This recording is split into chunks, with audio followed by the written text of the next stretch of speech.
They excelled at their craft.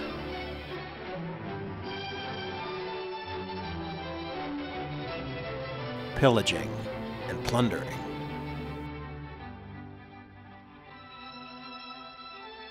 Taking what they wanted, not caring about their victims.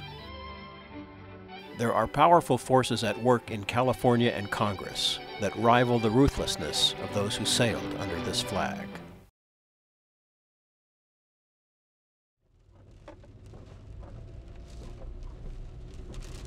It comes from the sky, collects in the mountains in the form of snow.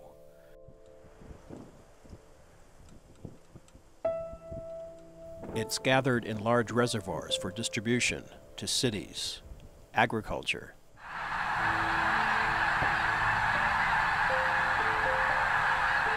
and when it's convenient, nature itself. Money. It often feels like it's the life force for survival. The true life force is water. That is why water is deemed to be a public trust resource. It belongs to all of us. Here's the Central Valley Project today. Over 20 dams and reservoirs to store. But over decades, the will of special interest groups and private citizens, helped by politicians interested more in currying favors than protecting the public's resources, have created a Frankenstein's monster of water policies. There is a complicated, murky chess game in play that has as the endgame a dangerous goal. That goal is to change the rules about water so that a critical public resource becomes privatized. Good morning, everybody. First of all, let me just say thank you very much. The players involved in the game of legislation are powerful, wealthy interests. They are pursuing public policy initiatives and working to pass the $11 billion water bond. This is without any doubt the most comprehensive water infrastructure package that was passed here at 6 o'clock in the morning. They are depending on its complexity to overwhelm you.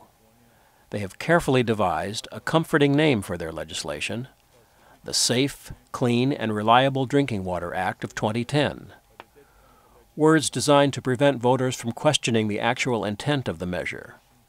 Words meant to dissuade any critical look at the details and the negative impact to the state budget and the state's fragile ecosystems. The fresh water that's captured in California, only about 20% of it actually goes to the cities. The rest of it goes to agribusiness, which is traditionally teamed with the water districts in Southern California to get these gigantic taxpayer-funded systems built, largely to the advantage of agribusiness.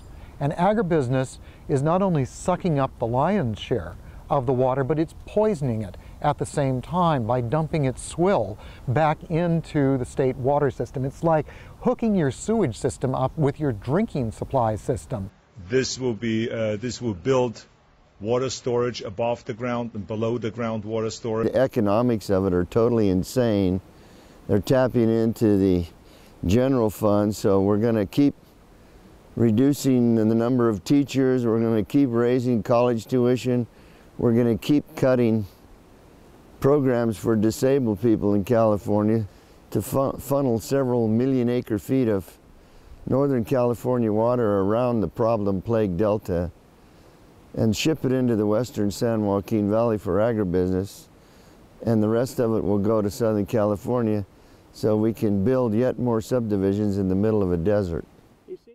From the White House in the office of the President of the United States, we present an address by Dwight D. Eisenhower. The time was January 1961.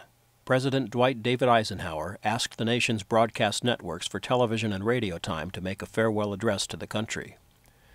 His remarks came unexpectedly and forcefully. He warned of the dangers of the growing confluence of power wielded by what he referred to as the military-industrial complex. He was referring, of course, to the Pentagon and the businesses making weapons of war and defense and their growing nexus of power. So what does this have to do with California water? Well, listen to President Eisenhower, but think about water. Who controls it? Who owns it? Who manipulates rivers, builds dams, and who continues to demand more and more water resources? The total influence, economic, political, even spiritual, we must not fail to comprehend its grave implications. Our toil, resources, and livelihood are all involved. The potential for the disastrous rise of misplaced power exists, and the power of money is ever present and is gravely to be regarded.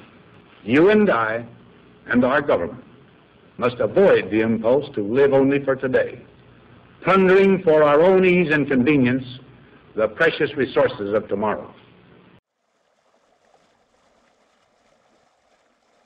Eisenhower's warning about the military-industrial complex applies perfectly to the status of water politics in California today. Water is the new cash crop. If the water bond passes, a small group of powerful players get richer at the expense of taxpayers and the state's natural resources. Primary negotiators was the Westlands Water District, 600 growers, and the Metropolitan Water District. They're the two big boys at the table.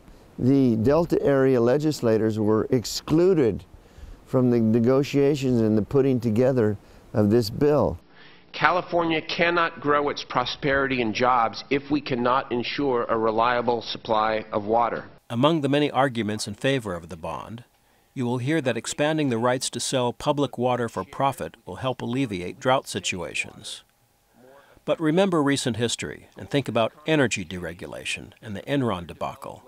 How did that work out? The water buffaloes in California who profit from the transfer of these waters, in fact, have some of the most sophisticated public relations you can imagine. They are enormously wealthy.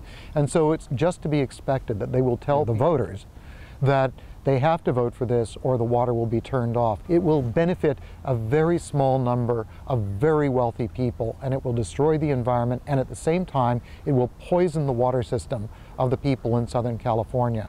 Just to be clear, the ability to buy government-provided water at low cost and sell it to needy buyers was part of a congressional law passed in 1992. The Central Valley Project Improvement Act was written to encourage water conservation.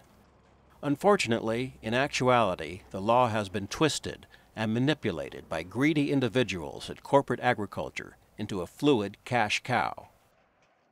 In 1994, a dairy farmer in Los Banos tried to carry out a nearly $6 million deal with Southern California's Metropolitan Water District.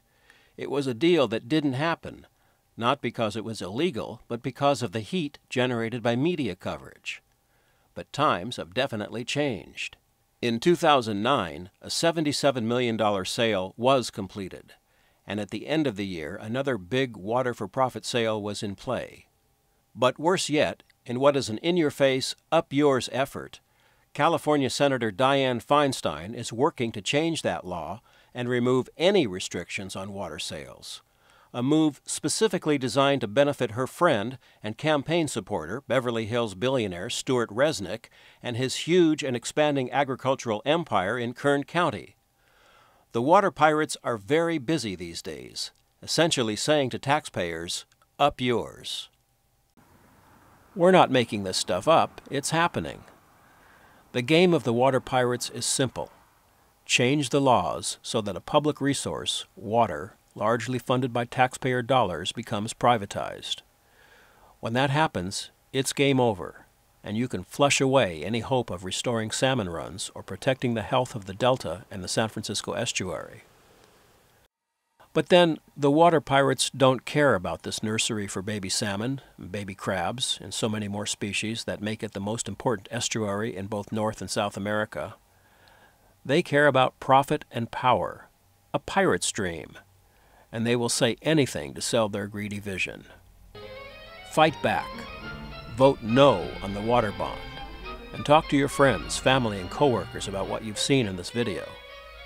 Together, we can stop the pirates and make what has been wrong right again. Salmon water, now.